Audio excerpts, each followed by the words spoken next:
Rise and shine. It's on the whistle time. Welcome to the On the Whistle podcast. I am your host, Alasdair Howorth, and today alongside me is not Zayn Nabi, is not Courtney Fries, it's not Francis Nkwain. It's the newest member of our pod, fresh out of Cape Town, Firdose Moonda. Firdose, how are you doing today?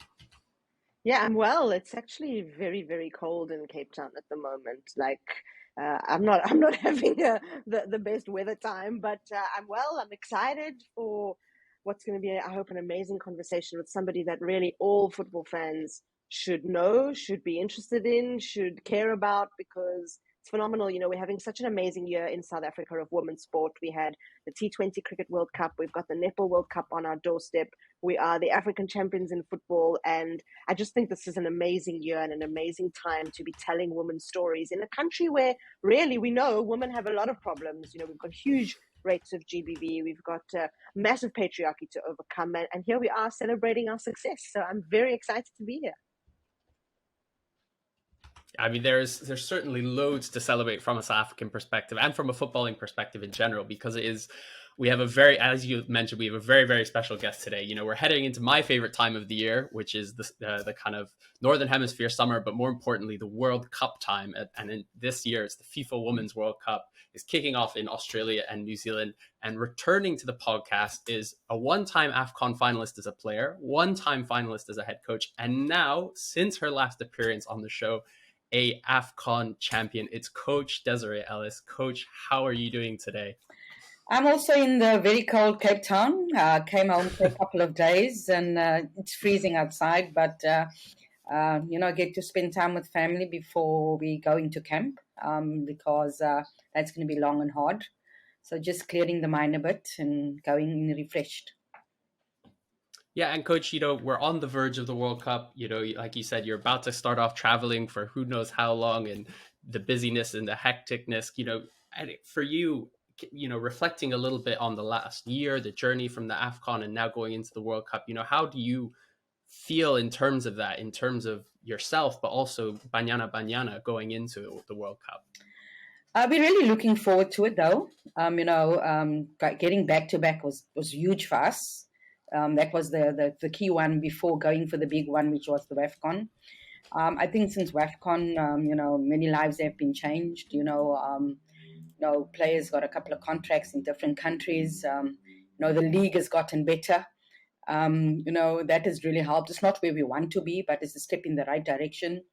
Having a couple of prep matches in the beginning, against the big guns like Brazil and Australia, and then, preparing differently going into this next World Cup, which will be happening soon. And because there being only 2 FIFA dates in the year, no longer January, no longer June, it's very difficult to get, opposition.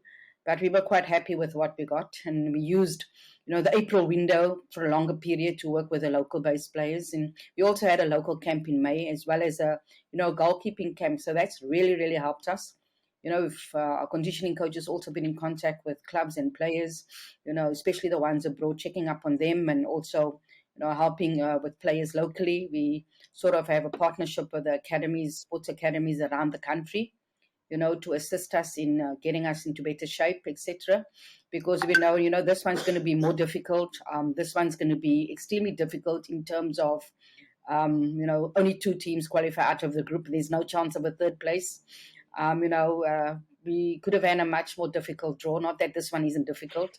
We could have had Netherlands and, USA, 2 top 10, Japan and Spain, 2 top 10. You could have had France and Brazil, and we're not underestimating any team in the group, but, we've grown and we've matured as a group. And we're really looking forward, to the start of the World Cup, but we still have a little bit of work to do coming up in the next camp. Desiree, can I ask you, you mentioned the work that you guys have done, and you've spoken about the enormity of qualifying for a second successive time. And as a football fan, to me, the contrast is so stark. Bafana haven't qualified for 20 years, and here are our women qualifying twice in succession. What would be the marker of success this time? You've spoken about the difficulties of getting out of the group, but are there small goals you want to tick along the way? And how will you return from there saying, okay, we did it, that was what we came to do, besides obviously coming home with the trophy? Yeah, look, celebrating Banyana is key for us. We always say, let's not mention Bafana. Let's just celebrate the women. Bafana are going through a transition period, and very happy that they qualified for the AFCON, because that's a start. It's been a long time, and we look forward to them going to their competition. But always the first game. I think the start of the tournament is always key for us. We always say if we have a good start, it sets the tone for the rest of the tournament, and it doesn't get any tougher than Sweden. We've played them on a few occasions. Especially in Cape Town, played them at the Olympics, etc. So we know of them, a quality side, going also through a bit of a transition, but they still have quality players. You look at the players all over the world, in the bigger and the better leagues. So getting a positive result in that game will really, set the tone. Like in 2019, we felt we could get a result against Spain, and for 68 minutes, we were there or thereabouts. And the other games became much more difficult, and we don't want to put ourselves in that position. We want to make sure that we get a positive result in the first game, and then obviously in the next two, try and get a win somewhere, win a draw, because it is possible. I think when you look at the Men's World Cup recently, it has shown you that the rankings don't matter. Morocco were not destined to come out of or the pundits didn't say that they were going to get out of the group. And to be honest, they almost won the World Cup. They had this belief, they had this plan, and they stuck to that plan. And I think that's going to be key. That our players all stick to the plan, that we all understand what it is that we need to do. So this upcoming camp is going to be very crucial. It's going to be the first time where we have the whole group in camp for a very long time, because the overseas-based players are always coming in, a couple of days before the game, and we arriving a couple of days before a game, etc. So it's going to be key that we get that together. But those small little ones, first game by game, day by day, and then we look at the next game and make sure that we stay focused on what's right in front of us. And the first obstacle is obviously, and the first challenge is obviously Sweden. We know of Italy and Argentina, but it's in the back of our minds. But we don't want to look too far ahead of ourselves. Yeah, just speaking of Morocco, I mean, they're the talk of the town and really the celebrants on the continent. And people seem to think that their infrastructure has set them up really well, investment infrastructure, two-tier professional league and so on. Apart from them, and also talking of the other two African teams there, what are you expecting on the whole? How's the continent going to perform at this World Cup? Well, Nigeria's been ever present at the World Cup, and they've done extremely well going to World Cups. Got out of the group stages at 2019 for the first time in a very long time. We've seen what Zambia has done at the Olympics. A very underrated team, and I think with the quality opposition that they getting along the way, they're surely getting themselves ready for the World Cup. I think the gap is starting to close, in terms of Africa and the rest of the world. But we need more competition. It's easy for them in Europe just to get on a bus and drive across the border and play someone, and play someone higher ranked than you, of course. Playing the higher ranked opposition also gives you that extra bit of quality that you need. The only higher ranked teams on the continent is Nigeria. So your ranking doesn't really improve, when you play any of the other teams. And I think getting more quality opposition will really help. I think Africa is a gold mine. It hasn't been tapped into yet, but I think there's a gold mine there, and all over the continent. You look at Tanzania, have a fantastic program. Botswana has a fantastic program as well. And you speak about Morocco. I think in the not too distant future, everybody's going to be looking at how they can catch up. Yeah, and Coach, kind of on that, I remember the last time you came in our podcast, you've said that was the biggest barrier to Banyana, is kind of the need for sponsors to come alongside, the need for professionalization, and that was right at the beginning of the Hollywood Bits Super League kicking off. And also, I remember at the AFCON, even in your press conference, you were, celebrating, you were happy, but you were also saying this can't be the end. This is the start. We have to be progressing from here. We have to be building up. Have you seen that difference? How have things changed since the AFCON victory in South Africa in terms of the investment? Do you see that progress, or are we still kind of lagging behind where we should be? I think a lot of players have obtained personal sponsorship as well, which is fantastic for the game. We see, another professional team taking a women's team on board, TS Galaxy. That is really fantastic. You see Tux, so the University of Pretoria have a team in the national first division. Their team is now gain promotion as well. Royal AM has taken over the likes of Bloemfontein Celtic, and that has really helped the game. And we're looking forward to the day that the other teams, have female teams, because they are brands on their own. The likes of Orlando Pirates and Kaizer Chiefs, they will bring a lot of brands along with them because of who they are, and the support that they have around the country. But I think the league has also improved. You're looking at teams that struggled in the first 2 years, and I'm the top half of the team. It's not as easy. It's not as easy as it was in the past for the top teams. It's much more difficult now. The results are much more tighter, etc. So that has really, really helped grow the game. I think, with regards to sponsorship, I think that is still lacking a bit, with assisting teams, because the only way they can sustain themselves is through sponsorship. But we're hoping by winning the bid for 2027, it will really give us that extra push to get more sponsors in the game, to get a professional league up and running, because, we're competing against teams that are fully professional, and it shows, what we've done so far is amazing. Imagine if we had a fully fledged professional league, what we can do with all of that. But yeah, Coach, it's not only Banyana Banyana's second kind of appearance at the World Cup, but also I think almost to the day, I think it was a week ago, it's the 30th anniversary of Banyana Banyana even existing kind of and kicking off. So kind of for you, what is the difference, the biggest difference, I'm sure there's so many, of where you were in 1993 when you were there playing in that game against Eswatini to where you are now as the coach of Banyana Banyana? I mean, I played until 2002, and I only garnered 32 caps. That's already a huge difference. I think if you look in a year, we have 14, 15 international matches sometimes. And I garnered 32 in almost a 10-year period. The sponsorship that has come on board, I remember us having one T-shirt, and didn't have a sponsor at the time.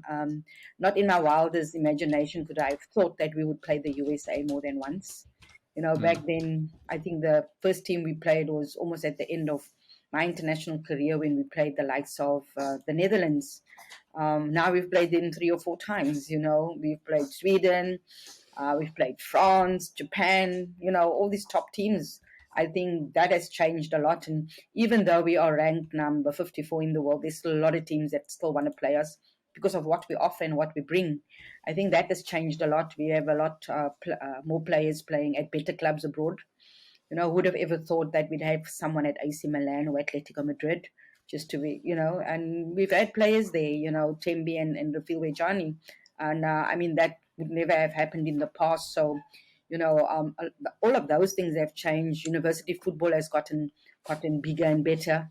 You have a club champs where all the universities need to have a female team. You have now the Varsity Cup where the top 8 clubs, top 8 varsities play against each other, on a regular basis. I think when you look at around the country too, you have local football association leagues. In Gauteng, you currently have Gauteng Development League for under 15 girls. So Janine has her own schools league. So a lot of things have changed, since then. There are more opportunities now. Back in the day when I was playing in the national team, I think we only had 3 players that were employed. The others were all unemployed. Now, 99.9%, if I must say, have degrees, more than one. Some have 3, some are still currently studying. So a lot of things have changed for the better. And kind of, it's not often that we have someone who's witnessed the literal kind of birth of a nation in terms of footballing. Would take us back. What was that actually like kind of in 1993? How did the team come about? How were you contacted? Were there trials or, what even happened? Yeah, our late president, Nelson Mandela, was released, and we got the opportunity to go and try it for the national team, and Terry Payne was our first coach. we went up in a minibus, got together with a group of players, and the first squad was selected, and I was the vice captain of that squad, and we were all just happy to play. You have this dream of playing for the national team, and then finally here it's happening, and I'm 30 years old, and I'm 30 years old. I'm 30 years old, and I am now living my dream, and I think that back in the day was great, but we didn't play as often as they do now.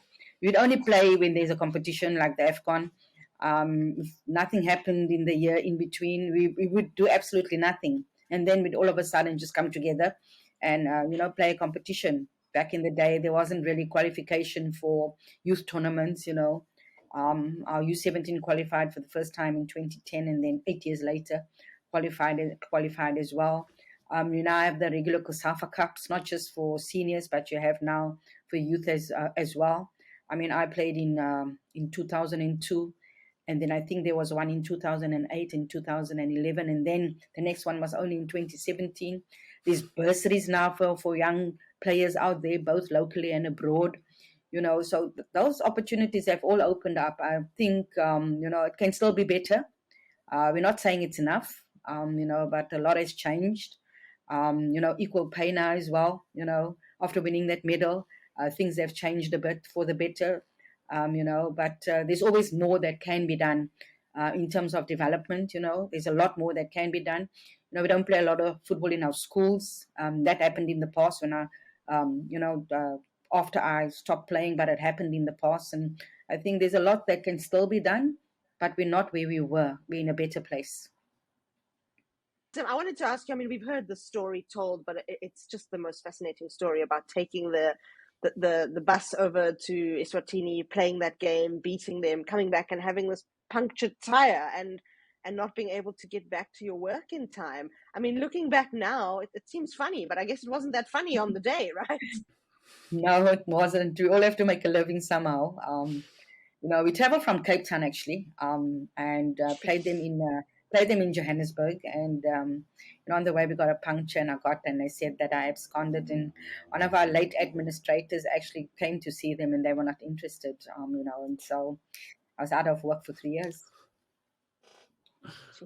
Wow. And I wanted to ask that. I mean, that is brutal. Like in terms of that, for you as someone, and for the other teammates you had in those times, particularly kind of in the 90s, for those years, how did you kind of sustain yourself going through those? Like, I remember when we spoke after the AFCON final, you were talking about how, you had to give up the chance to get your UEFA B license because, it was either that or keeping your car or your house, like, how was that in terms of, trying to navigate, I'm an international, athlete playing football, but at the same time, I have to make, get bread and, just keep going about my daily life. In actual fact, I also did the door-to-door sales, the people that go around to your door to sell you stuff. So that was also one of the jobs that I did.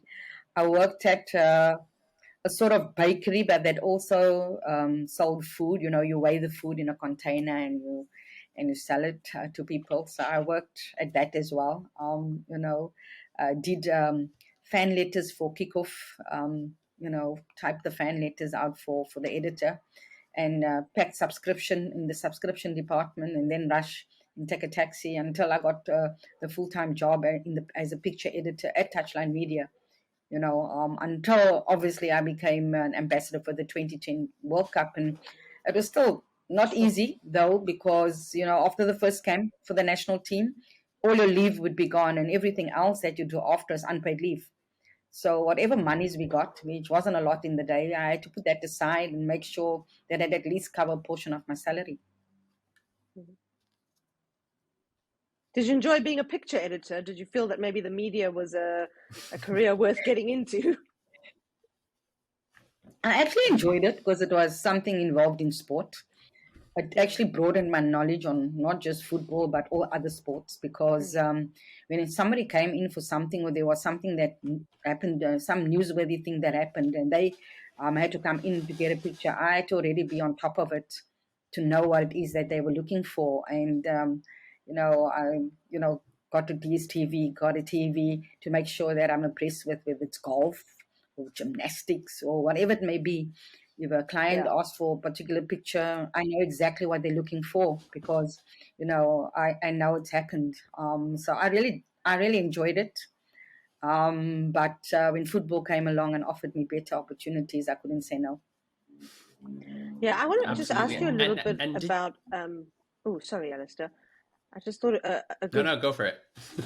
chance to ask you, Desiree. You mentioned about, and not just you, but a lot of the women of the pioneering generation of sports professionals learnt and nurtured their passion through playing with boys.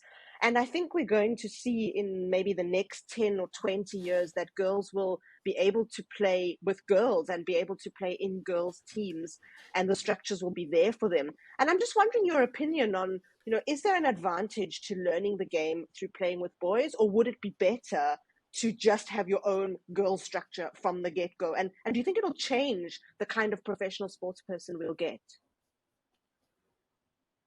I think it's better. I think the boys don't stand back thinking that you're a girl because they don't want to be embarrassed. I think you have to be mentally much stronger. You have to be stronger as an individual. You have to work on your skill much more because everything is quicker. I think that really helps. You even encourage players nowadays to practice once or twice with boys because of the intensity level.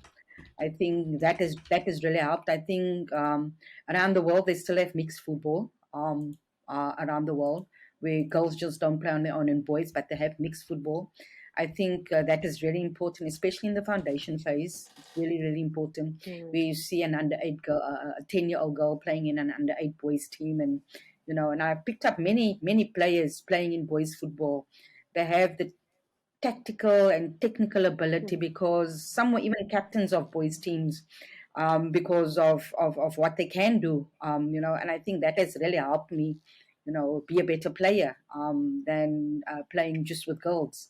I think it's built character, made me stronger. I needed to be better at everything to be able to compete with boys. And what are the areas, you speak about this, Desiree, and we were talking before we kind of started the podcast, is one of the things you're up to now is launching your new book that you've recently got published, a biography about yourself, and it's called Magic.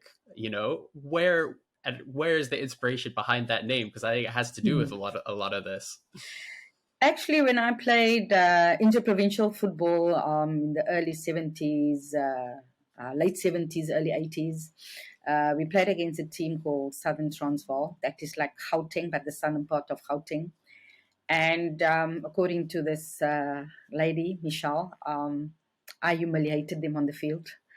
And that's when she gave me the name Magic, until one of my teammates much later, when we started playing for Banyana, called me Dumpy. Now, if you're from Cape Town, it's a small bottle, smaller than a 500 ml.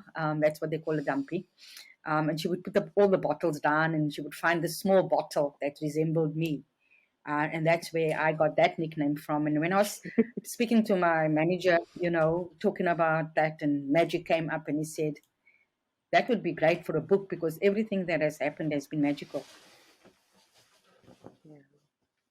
That's such an amazing story. Yeah, it's almost like a little bit of goosebumps coming up when you talk about just the celebration of your career so far. And I want to ask you about these two amazing things that have happened recently. The one is the mural that's been painted of you in Salt River, which is it's one of the most beautiful things I've seen. And it's also so rare to see a woman, and especially a woman sports person, there on a mural in the middle of part of the city. And then the award that you received from President Cyril Ramaphosa, recognizing you as an outstanding South African. How do you reflect on these two things? And I mean, can you believe it? Can you sometimes be like, wow, this is me?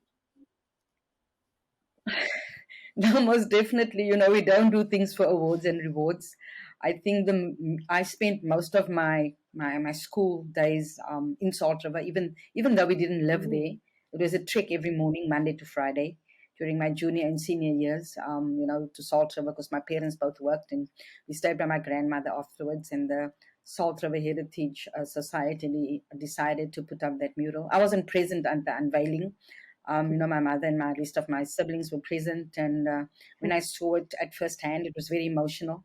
I didn't realize the impact, because looking at the pictures, you go, wow, but when you're right there in front of it, it just gives you that goosebump feeling. So I just think it's another way of saying to that young girl out there that anything is possible. Even if it doesn't happen immediately, keep believing and keep hoping that that is going to happen. But make sure that when it does happen, that you are ready. With regards to the Ikhamanga in gold, I was really surprised, to be honest, when I got a WhatsApp to say, can I send my email? And I just thought this is another invitation to, department event. And then when I got the email, I was like, wow, it's like getting a knighthood. And for the first time, my mother attended an event, because she's always, my brother and sister, my brother or my sister is always going with me, or when I'm not around in my place. And then it's the first time my mother attended the event, and it made it really, really special. Like I say, you don't do things for awards and rewards, but it just shows that we as a group, Banyana, is on the right track. We on a group as Banyana are trusting the process. And, the award is for everyone involved in women's football, because I don't work by myself. I work with other people. I work with staff around me. I work with players, the broader coaches out there. So it's a reward for everyone for everything that they put into women's football. Yeah. And can I just ask you, when I cut off earlier, you were talking so beautifully about the bid and 2027. And what I wanted to know from you is you sounded really optimistic and positive. And I guess the state in our country now, we've got widespread power cuts and things, the economy shrinking and so on. And we're coming up against some really big bids, Brazil, the US, Mexico, and then the European bid. Do you think this country has something to offer world football? And do you think we should get the bid? And why should we? Why should that World Cup be here? Look, everybody talks about the economy and about the challenges that we face. But I remember in 2010, we also had already outages and power cuts. And we ran a very successful World Cup. And it's never been to Africa. And for the first time, Africa is bidding. And I think we have as much a chance as everybody else. That's part of the bid. We have the infrastructure. The stadiums are there already. There's a few things, obviously, that needs to be upgraded. I think it will be good for the women's game. I think everything that will come out of there, I think, and I say it, with 100% honesty, I think a professional league will grow out of that. I think with the sponsorship coming on board and a lot of other things being put into place for women's football will help the women's game going forward. I think that is going to be really key, and our leagues will get better. We'll have more people involved. We'll have more young girls coming through. Everything in terms of women's football will be better. The money that will come in, the legacy that will be there, will be very important for women's football to start that professional league. Will be very important for women's football to bring more sponsorship on board. Will be very important for women's football to put structures in place, that will grow the women's game, that will assist the women's game. So, it's not just about the World Cup. And yes, people might say that, the country's in not such a good state, and people might say that, why are we bidding? We're not ready. But when are we going to be ready? Here's an ample opportunity for us to bid for that. And, like I said, it's never been to Africa. And who wouldn't want to have it here for the first time? I think our president has gone around the African continent and got the support of COSAFA, gone to CAF and trying to get the support of all 54, countries on the African continent. And it's not just for South Africa. Remember, the last World Cup was not just about South Africa, but there were a lot of things being done on the continent in other countries as well through the World Cup. And I think it's not just us that will benefit, but also everybody else on the continent. And Coach, kind of, it's like you said, it's the first time that an African country has even bid. We've seen so many of these landmarks over the last couple of years in terms of, at the last AFCON, there was, the record attendance, and in terms of viewers and, prize money. And now we're seeing the first time African team is, trying to bid to host the World Cup. And that would, be an amazing step again if we could host it. Is there a part of you is there a part of you that says, man, I wish I was coming through as a professional now and not kind of 30 years ago when I had to go and, work for this and play only 30 times over 10 years, even if I'm, vice captain or captain? Is there a part of you that kind of Not at wishes all. you could have been part of that? Not at Not all. at all. Not at all. We always say to the players that, the generations that have come before have created opportunities, and the next generation will create opportunities for the next generation. And we needed to start somewhere. My life wouldn't have turned out as amazing as it did. And I cannot begrudge the current players the opportunities that they are getting now, because the pioneers opened the doors, and the next generation opened more doors and created more opportunities. And this current group will create so much opportunities. This current group might not play in a professional league, but maybe the next generation to come will do that. So I can't begrudge anyone what's happening, because that's their destiny. Playing abroad, being able to play football for a living, and doing what you love and getting paid for it. Didn't happen in my lifetime, but we all hope that it would happen for some. I remember when we were going to the WAFCON in 2022, Amanda Dlamini said to me, it's personal. And I absolutely agree with her, because it wasn't just about that group that was there. It was about those that have come before, that had this dream of winning the WAFCON, that had this dream of qualifying for the World Cup. And we've done that. And I think through that, everybody's dreams have been realized. And I think it almost brought peace to those that have come before, that to say, not that group has done it, but we've done it. We've won it, we've qualified. So whatever is coming to them is what they deserve. Is what they deserve for everything that everyone has put in, but also everything that they've put in. And for you, who are those pioneers? Because a lot of us won't have heard them. Who were the people who came before you, and the ones who even first were able to let you play for Banyana Banyana in 1993? Like, who are the pioneers that maybe we haven't heard of, who've made that difference in your life, and subsequently in players as young as maybe in Tabasing Magia, these guys are 18, 19. Who are the ones that came before you to open your doors? Look, maybe a lot of administrators before. Some of them have passed on, some of them we don't know. But through their efforts and through their fights, we were able to get this opportunity to play. That's why we remember, Freedom Day and Human Rights Day and all of those days, because those are the people that really, created those opportunities for us to be able to do what we love.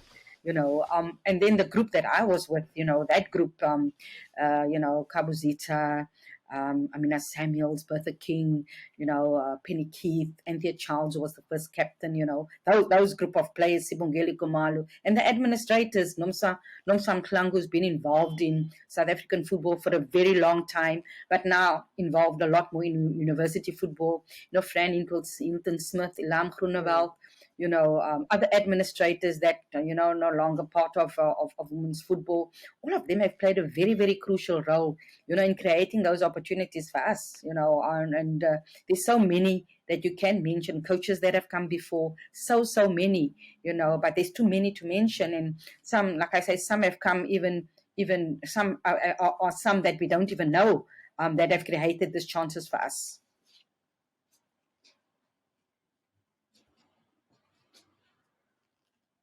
I think that's really powerful. And like we said, sorry, Firdose, go for it. I think we're having no. I was just going to say. So Desiree, you've kind of said, a door was opened, a platform was laid. You're at kind of the pinnacle point now of where we think things have developed. I mean, you've won the AFCON, you're going to the World Cup, but kind of what would you like to see happen beyond a professional league next for yourself as the coach of Banyana Banyana, and then for the group of players, someone like a Janine, who I guess may not play. Well, I mean, I hope she does, but may not play, again. But what happens next for this group that's really created something? I think just to create more opportunities, to become good ambassadors, to create those opportunities for the others that are coming after. I think if you do well at where you are, that opens up doors and avenues for everybody else, making more opportunities available, not just in coaching, but other opportunities, because not everyone's going to be a coach, making sure that we have maybe a career transitioning program where these players can find out what they're good at and then take that opportunity up and make sure that, there's opportunities for others. And I think that has really been key, and that's where university football has come in a lot, because a lot of the females that played in national teams or were on coaching courses with me are currently coaches in the Hollywood Bet Super League, and that's opportunities that has been created for them. In this generation now playing abroad, who would have thought that we'd have so many players playing abroad? And the better they do, the more opportunities there are for others. And even though we ranked number 54, people are still wanting our players. I think that is the most important thing. The administrators that are there, giving good advice. The administrators that are there, we can still tap into their knowledge and their advisors and be able to do better. But also to make sure that we consistently educate ourselves, because we work with players that understand the game, players that know the game, and our job as coaches is to make them better, but not just better as footballers, because they're there because they can play football. Is to make them a better individual holistically, because life after football is very important, and some forget and think that they can play forever, but nobody plays forever. No, and I'm so glad you said that, because what we're seeing across sporting codes, whether it's tennis, cricket, rugby, is increased awareness of mental health issues, of exactly what you mentioned, life after sport, but also in sport, suddenly coming into money and then not knowing how to manage it, or coming into fame and having all these people around you and you don't know what to do with that. How have you seen that change? And how do you think that women, especially with, the complications of womanhood and that sort of thing, are dealing with this boom in professional sport, and kind of how will it progress in the years to come? I think women are different. I'm not saying that men are not nurturers, but I think women are different. You see men buying 3-4 cars. You can only drive one car at a time, and that doesn't make sense. And you look at when you speak to our players, they've either built a house or they've built a room, or they're putting money together to purchase a house. Yes, they do buy a car, but maybe not the most expensive car. And make sure that their family is okay. Family is precious. So that's what a lot of our players have done. And in the women's game, there are a lot more players that have degrees, that in the males game. Not that we're trying to compare, but that's the huge difference where, they've gone out and they've realized that in South Africa it's not a professional sport. So they need to prepare for life after football, and make sure that when the game is over for them, that they have something to fall back on. We have some young players. You mentioned Tabi Singh Majia. I consistently ask her for pictures of the house that she says she's going to build, a mother. Because for an 18-year-old to have such a lot of money, we need to make sure. But what was exciting was that Cecil actually had a sort of financial workshop to make sure that the players understood tax, budgets, etc. Because coming into such a lot of money, you needed to make sure that they understand, how to work with money. And I remind players all the time too that the national team is not like you get paid every month. So make sure that you put that money to good use, because you are selected, and you might not get selected the next time. So make sure that's extra to what you're currently getting. And if you are not getting, that is still extra, because it's not something that you had budgeted for, planned for. So make sure that when you stop playing one day, you can say, I use this money for that or that or that. And I was going to ask on that, in women's sport, more than men's, I think, because in many senses we've been let down by the commercial side of things, in terms of clubs haven't caught on to building academies, across the world, is that university has stepped in to take that place in terms of access to playing at the highest level, and I think also because the US has been the driver of, women's football in the national, and they obviously have the university system. Do you think that kind of that gives a lot of, female footballers a big advantage over their males, counterparts, in terms of, if you want to succeed, like you said, most of the players in your team have university degrees. They have to be really well educated, because that's the only way you can play football. And if that is a good thing for them, how do you then balance that with the idea that hopefully we then professionalize these academies and they don't have to go to university if they want to play football? What are your thoughts on that? I think it's a bit different for the men, because they already get to play in academies at a very young age around the country. They get to play professional football. We have a sort of a third division that's semi-professional. You have the national first division that's probably fully professional, along with the premiership. But in women's football, you don't have that. So from a young age, many of them are already playing professional football, and many of them are not studying. You have some players that have gone while they were playing to complete studies. I know Percy Tau, I know Jimmy Tau, just to mention, two players that I know of that have studies. There are many others, but in the women's game, the opportunity that you get to studies, your parents cannot afford to assist you in studying further. And you also get that opportunity to play, because the university has teams as well, whether you play in the university competition or whether you play in the league. We have university teams in the Hollywood Bet Super League. We have university teams in the SASA League, which is in the 9 provinces around the country. So the opportunity for you to play, but also to study, is huge. You also are now being scouted by universities abroad, to especially the USA, to come and play there. But also, on the other hand, contracts abroad to play professionally is also happening. And, countries are not targeting younger and younger players. It's not more a 26-year-old. It's now 18 or 19-year-old that they're targeting. So those opportunities are all there. So the game, it's changing, completely. But we know the backgrounds that the players come from, and parents reiterate that education is important, that you need to have something to fall back on, because not everybody is going to make it into the national team, or not everybody is going to be that superstar. I mean, even our players that play abroad, have completed degrees. So they just needed to make sure, because the game was not professional, they needed to find something else. Absolutely. Coach, we really appreciate the time you've given us. We're going to wrap up soon. I have one more question. And I know you're going to just tell me you're focused on the World Cup, but for you, Coach Desiree Ellis, you've done so much with Banyana Banyana. You've gotten to 2 AFCON finals. You've won 1. You've gotten to 2 World Cups. Hopefully, we'll hear in a couple months that you've won a World Cup final. But for you, what are you? Yeah, exactly. Fingers crossed, touch wood, etc. For you, looking past the World Cup, do you have any ambitions of coaching outside of South Africa, getting into club football? What does, post 2023 look like for Desiree Ellis? I cannot say anything right now. I'm still contracted until after the Olympics. But we never know which direction God is going to take us. There's been in the past opportunities, but I felt that the project was not done. Especially with coming so close in 2018, I felt that we still needed to finish this project. I cannot really say what will happen in the future, but if opportunities are there, we never know what opportunities there are. And if I feel it's a good enough opportunity to grow, if it's a good enough opportunity to be better, obviously I will have a look at that and speak to my management team and find the best way forward. Currently, I'm very happy where I am, very excited with the team and the players and everyone. It's like a big family. It's like an extended family away from home.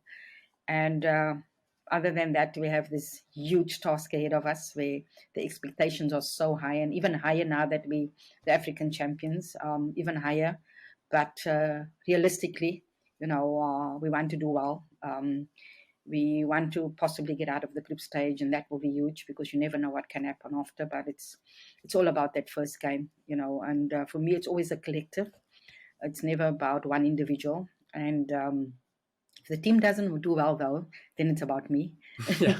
then it becomes about the individual. But other than that, we always look at the bigger picture, and we always look at the collective, because we say if the team does well, the individuals will stand out. So we're hoping that we can put that team ethic and that teamwork together and make the whole country proud and put a lot more smiles on us, especially in the country going through a lot of challenges.